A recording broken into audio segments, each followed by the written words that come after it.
ইসরায়েলের প্রধানমন্ত্রী বেনিয়ামিন নেতানিয়াহুর বাড়ি লক্ষ্য করে আবারও বোমা হামলার ঘটনা ঘটেছে।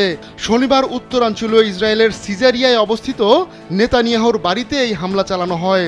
ইসরায়েলি পুলিশের বরাত দিয়ে এ খবর প্রকাশ করেছে বার্তা সংস্থা রয়টার্স।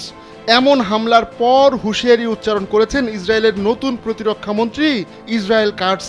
রোববার সোশ্যাল মিডিয়া এক্সে এক পোস্টে কাটস লিখেন, সব সীমা লঙ্ঘন হয়ে গেছে। এমন হামলার পর ইসরায়েলের নিরাপত্তা ও বিচারিক সংস্থাগুলোকে প্রয়োজনীয় পদক্ষেপ নেওয়ার আহ্বানও জানিয়েছেন তিনি। রয়টার্স বলছে, শনিবার নেতানিয়াহুর বাড়ি লক্ষ্য করে দুটি ফ্লাশ বোমা ছোড়া হয়। ওই বোমাগুলো নেতানিয়াহুর বাড়ির বাগানে গিয়ে পড়ে। পুলিশ এক বিবৃতিতে জানায়, ওই ঘটনার সময় নেতানিয়াহু বা তার পরিবারের কেউই বাড়িতে ছিলেন না।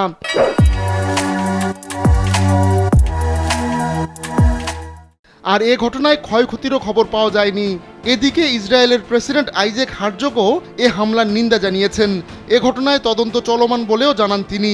এর আগে গেল অক্টোবরে সিজারিয়ায় নেতানিয়াহুর এই বাড়ি লক্ষ্য করে ড্রোন হামলা চালিয়েছিল লেবাননের প্রতিরোধ যোদ্ধারা। তখনও নেতানিয়াহু বাড়িতে ছিলেন না।